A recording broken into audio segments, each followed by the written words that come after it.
Hello, I'm Andrea Bauer, a member of the League of Women Voters of the Greater Dayton area. I'm here today with the candidates running for the Beavercreek City Council. The candidates are Sarah Bills, Glen Duerr, Edward Maloff, Tiffany Swartz, and Zach Upton. Edward Maloff and Tiffany Swartz were not able to join us today due to prior commitments. We will start our interviews by giving the candidates 1 minute to tell us about themselves and why they want to serve on the Beavercreek City Council. And we will begin with Sarah Bills. Sarah, Miss Bills, would you tell us a little bit about yourself and why you would like to be part of the Beavercreek City Council? Sure. Thank you so much for having this forum this morning. I'm so excited to be here. My name is Sarah Bills. I have lived in Beavercreek for 21 years. I moved here when I got married, and my husband and I have been raising 5 children. Now that they're getting older, over the last few years, I've started to get more involved in the community, volunteering with many different organizations. I work with the Board of Elections as a seasonal worker, and on Election Day, I have attended the Citizens Academy through the city and also the Citizens Police Academy. I've also taken the time over the last 2-3 years to attend the vast majority of city council meetings and to volunteer in a number of other capacities throughout the city and inside my church. At this point, I feel like it's kind of the next natural step to run for city council. I've really enjoyed getting to meet all the city employees and developing relationships. I have a lot of respect for the other members on the city council. And I think my voice could be an added bonus. And I look forward to collaborating and moving forward with the city. Thank you very much, Ms. Bills. And Glen Duerr, would you please tell us a little bit about yourself and why you would like to be part of the Beavercreek City Council? Yeah, greetings. My name is Glen Duerr, and I'm delighted to be running for Beavercreek City Council as a re-election. There are a number of reasons why I think I'm well suited to stay on City Council. In my career, I'm the chair of the Department of History and Government at Cedarville University. I oversee a dozen faculty members, a dozen adjunct faculty members, an administrative assistant, and another dozen student graders, etc. And while I'm a professor of international studies in my doctoral program, it went very heavily into public policy and public administration as well. I'm an author or editor of 4 books. My wife, Rebecca, and I have been married for 16 years. We've lived the vast majority of that in Beavercreek. She's a preschool teacher, and together we have 3 children, 1 in middle school and 2 in elementary school, all in the Beavercreek City School systems. Prior to coming on City Council, I was the chair of the Board of Zoning Appeals, and I was also on the 2013 Charter Review Committee. I have a background in economics, statistics, and qualitative methods, and I ask great questions on City Council, and I'm asking for your vote for re-election. Thank you very much, Mr. Duerr. And let's see, Zach Upton, would you please tell us a little bit about yourself and why you would like to be on the Beavercreek City Council? Certainly, and thank you to the League of Women's Voters for having this forum. I appreciate the opportunity to be in front of everybody. As stated, my name is Zach Upton. I'm running for Beavercreek City Council. Beavercreek's been my home for over 20 years, 25 plus years. My wife and I have 2 little girls that are in the Beavercreek school system, and we greatly love our community.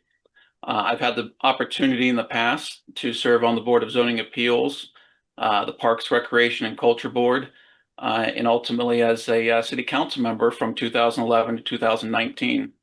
I'm looking forward to serving once again with the support of the voters here to potentially bring some of the experience that I have back to the council, but also to help shape our community for the future. Quite honestly, having 2 little girls is what's driving my interest in running again, and just helping to shape our community for the future. So I'm excited about that. Over the years, we can talk more. Looks like my time is up. Thank you, Mr. Upton. And thank you to each one of the candidates. I will now ask each one of you the same question. You will have 2 minutes to speak to each question, and then I will move on to the next candidate and give them 2 minutes to respond.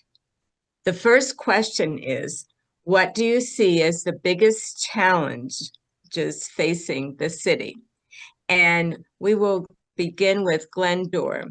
And Mr. Duerr, what do you see as the biggest challenges facing the city? Thank you for the question, and it's worth noting that a lot is going very well in Beavercreek. We have a great city, it's vibrant, a wonderful standard of living, but like any other city, there are a range of different challenges.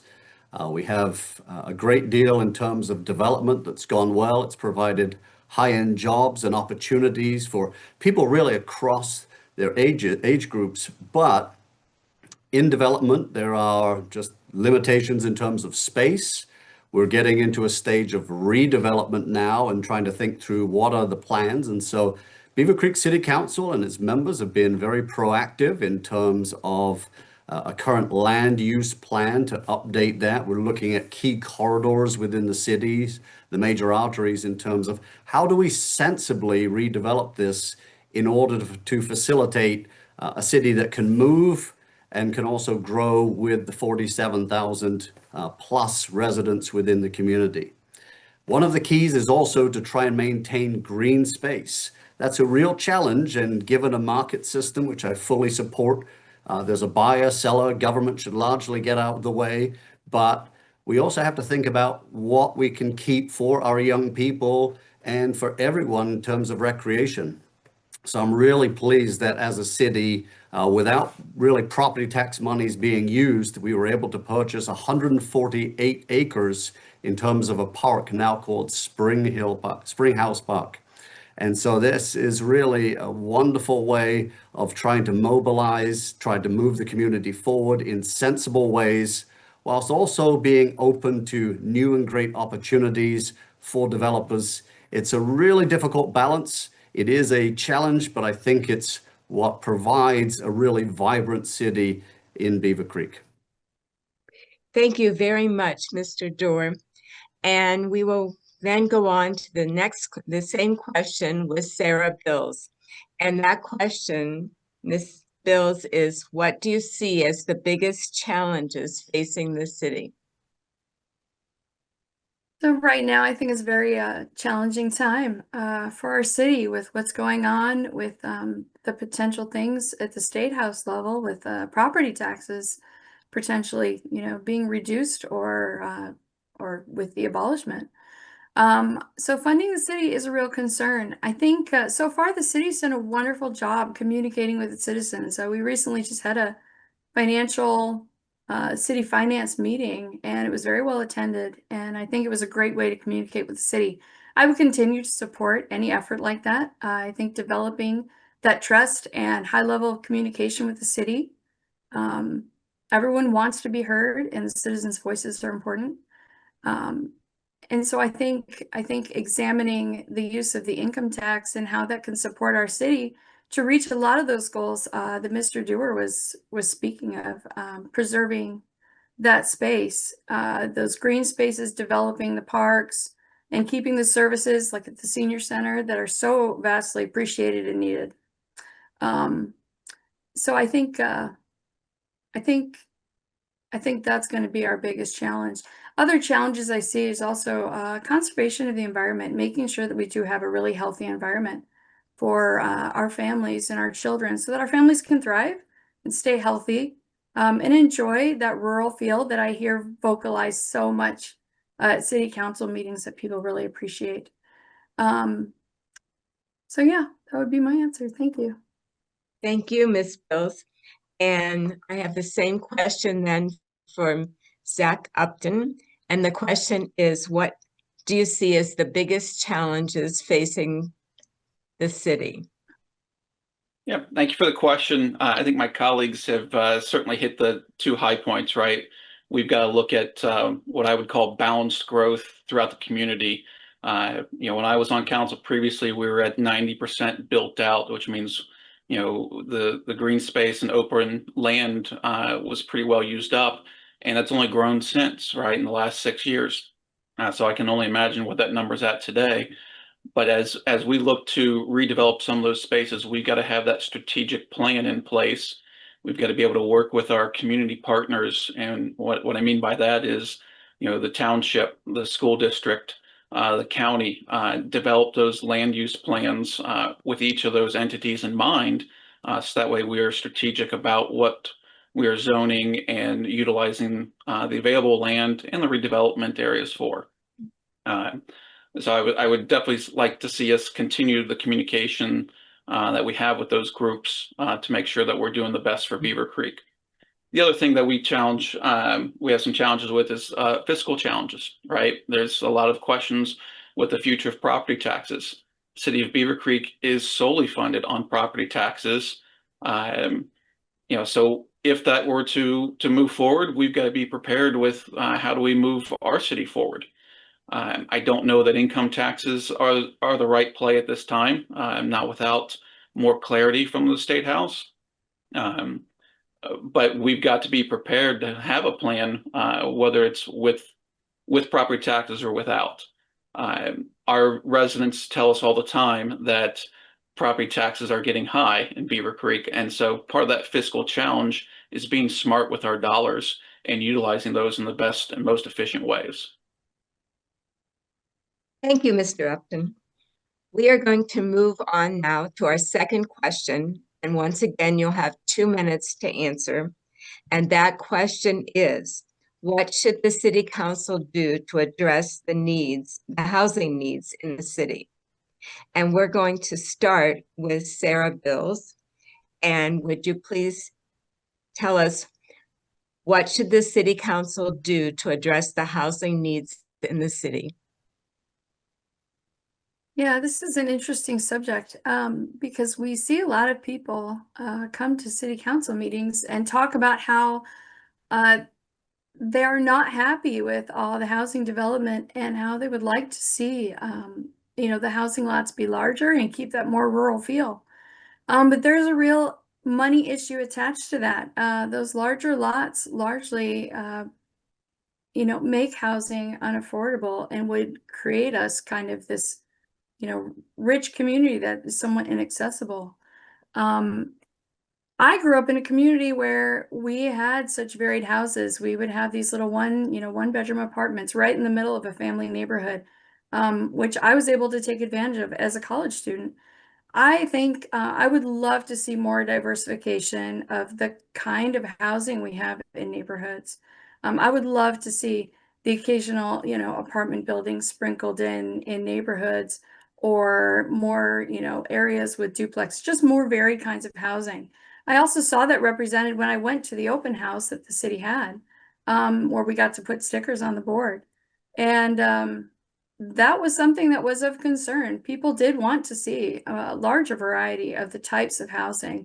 Duplexes, I think triplexes was another one that was represented. And so they do want to see that. And I think if we can listen to the voice of the citizens and what they want and support those desires in the future and guiding that future development, I think is the way to go. Thank you very much, Ms. Bills. And we're going to move on to Zach Upton with that same question. What should the City Council do to address the housing needs of the city? Mr. Upton? Yes, this is a great question, and I say that for two reasons, right? Beaver Creek is a community that is desired to be in, and that's driven a lot by our schools, right? We have wonderful schools, and people want to be here because of our schools. So there's, a house comes on the market and it's sold pretty quick in the city of Beaver Creek. However, at the same time, we're hearing from our current residents that we don't want any more housing. We want the green spaces. We want more opportunities for businesses to move in and not have those smaller lots. So you've really got to work the balance there. And that goes back to the strategic planning, right? We got to have a plan for what does our growth look like over the next 10, 15, 20 years. So, balancing that challenge, balancing that growth is going to be a challenge for us. because we are such a desirable community, and we are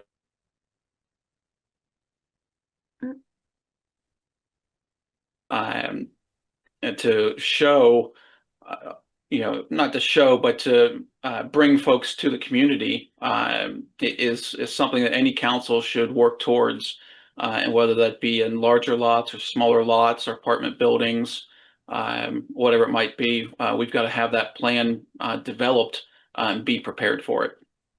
Thank you, Mr. Upton. And we will move to Glen Duerr with the same question. What should the City Council do to address the housing needs in the city?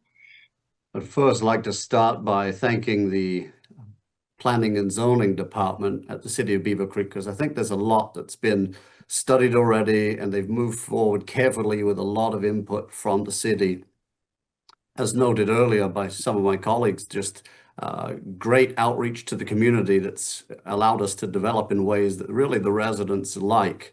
But at the same time, I am a major proponent of the free market, and there are buyers and sellers, and there's an opportunity to develop. And it really is a difficult tightrope to walk because, as noted, a lot of our residents want large lots, but very few buyers want to buy that. And so developers have to find this middle ground. And so to go back to planning and zoning, I think they've been very careful in terms of the density. I think with our current land use plan that's in the works, we're even expanding that, and I think even making it better so that we can maintain some level of green space. Beavercreek remains really attractive. Wright-Patterson Air Force Base, its proximity, the schools, these are excellent elements that draw people to Beavercreek, and it's going to continue to be in demand.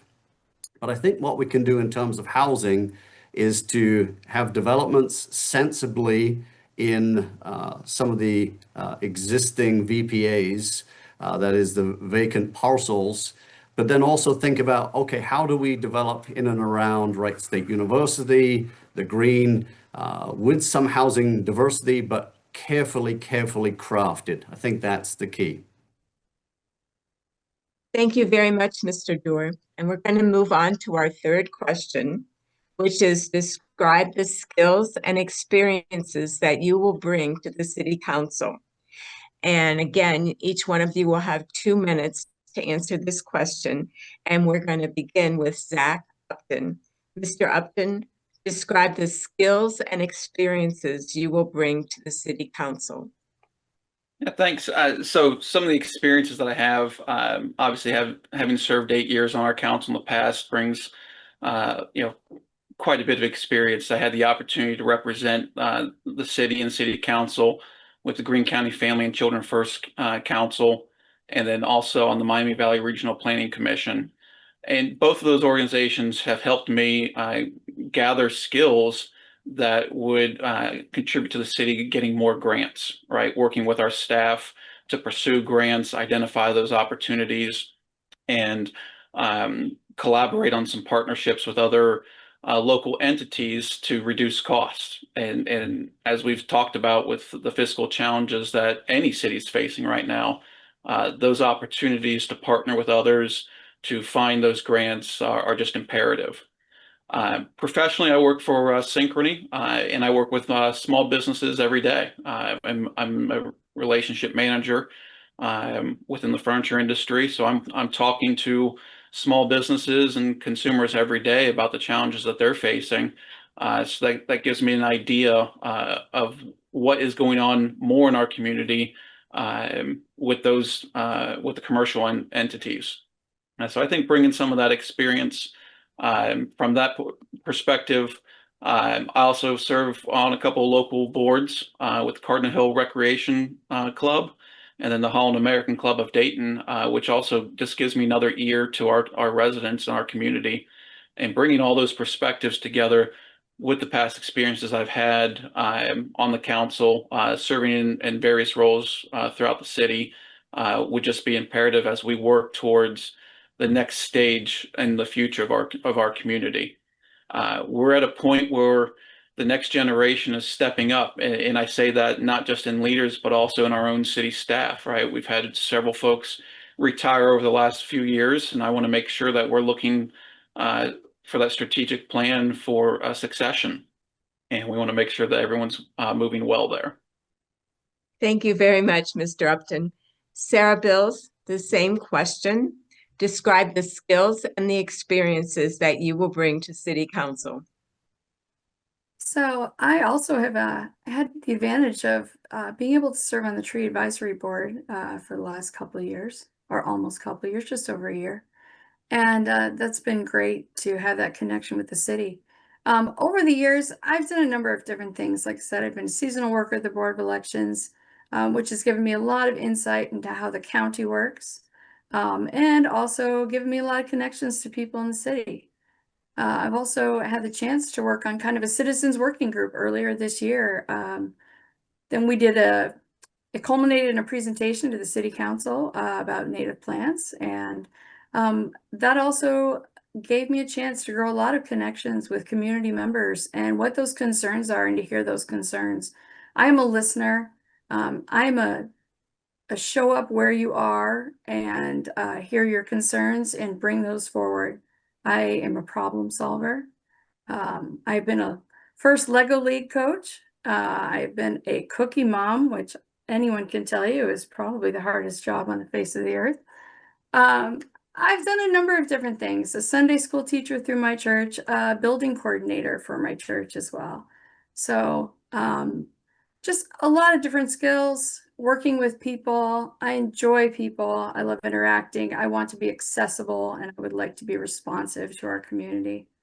And given the chance, I'm excited to do that. Thank you. Thank you very much, Ms. Bills. And the same question, Glen Duerr. And the question is, describe the skills and experiences you will bring to the City Council. Mr. Duerr. I'm an educator by trade. I have the heart of a teacher. I want to listen. I want to teach. I want to really get into details so that people can understand. I hold a PhD in political science, and while most people know me because of international relations, I do have a strong background in public policy and public administration as well. I have a number of students. 2 are actually elected members of the Ohio State House. I have a number around the White House, Capitol Hill, etc. I have great connections in those areas. And I've traveled widely. I've been to 40 different nations. I've seen a lot. And there's just information that can be brought back, utilized, thought through, at least talked about as well. In addition to my time on City Council with its direct experience there. I serve as a department chair, as noted earlier, and that just brings with a lot of management and leadership opportunities. I'm an elder at University Baptist Church as well, and so I have a great opportunity to very regularly rub shoulders with people. I'm a greeter at the door, among many other things. I'm a soccer coach through the Beavercreek Soccer Association and a volunteer. I've done Lego League as well, alongside as Ms. Bills noted, and it's just a great way of being in the community. I've also conducted 1,000 media interviews, radio, television, newspapers, and that's just honed my ability to talk to people, but really to explain down to a granular level. And then, as noted earlier, I have a background in statistics, quantitative, qualitative methods. It allows me to ask very nerdy and specific questions on City Council that can be really useful just to understand what's happening. Thank you very much. In closing, we would like to give each one of the candidates a minute for a closing statement. And we will begin with Ms. Bills. All right. Well, thank you so much for having us on this forum this morning. It's been a wonderful experience, and I appreciate all your organization does to support voting rights and getting the people out and getting their voice heard. I care about this community. I live here. I'm a mom like so many mothers out there, and fathers too. I intend to stay here my whole life. I'm raising my grandchildren here. And I want to bring that voice that mother's voice, that community member's voice, that Girl Scout leader's voice to the city council, so that it can be heard. And I would ask for your support, Sarah Bills, in November. And thank you so much. Thank you very much, Ms. Bills. Mr. Upton, would you please give your closing statement? Yeah, and thanks again, not only for the opportunity, but for the wonderful questions as well. If anyone would like to know a little bit more about me, you can find me on my website, zachupton.org. I go into some more detail on some of these questions that were asked today, but you can also learn a little bit more about my background. I would be humbled if the voters gave me the opportunity to return to City Council. It was a great privilege to serve once before, and I'd really like to do it once again, not just for our community, but also for my kids, right? I didn't have them the last time I was on council, and now I have a couple of little ones, and I'd like to show them what Dad can do for the community. So I'd be humbled if the voters allowed me that opportunity. It's been a pleasure being here with you all and also being in our community for over 25 years. Beavercreek's home. I graduated from Beavercreek High School, and I plan to be here for a very long time and just hope to make the community the best that it can be, so that way our children want to be here as well. Thank you very much, Mr. Upton. And Glen Duerr, if you would give us your closing statement, please. $110,000. That's the median household income in the city of Beavercreek, and it significantly surpasses that of Ohio, roughly 70,000, and of the United States as well, 83,000 as medians. And so there's a lot going very, very well in the city of Beavercreek. It requires an experienced and steady hand, someone that has leadership abilities, not just on city council, but in church, soccer, and elsewhere in the wider community. We've gone through a lot in the last term, the aftermath of a tornado, the COVID-19 pandemic, and its associated recession, as well as 40-year high inflation. And yet the city has maintained a balanced budget, it's kept things close, and it's also listened to its community. And so I really enjoy the opportunity to serve another term. Thank you so much to the League of Women Voters for putting on this forum. It's been remarkable, and I hope you'll vote for Glen Duerr on November the 4th. Thank you very much. Thank you, and thank you to all the candidates for your participation today, and good luck to you in your campaigns. Let me get the page. Appreciate it. Good job, everyone. Thank you. Thank you. Thank you. Yeah. The League of Women Voters encourages candidates to run an issues-based oriented campaign. Amen. Our goal for the candidates is to educate the public and to strengthen our elected political process. Our annual voters guide will be distributed the first week of October. It goes out in the Dayton Daily News, the AIM Media suburban newspapers. It'll be at your local libraries, at the schools and businesses. The last day to register to vote will be October 6th, and early voting begins October 7th at your Board of Elections, and you can request an absentee ballot. However you decide to vote, your opinion matters and helps make our democracy work. Thank you.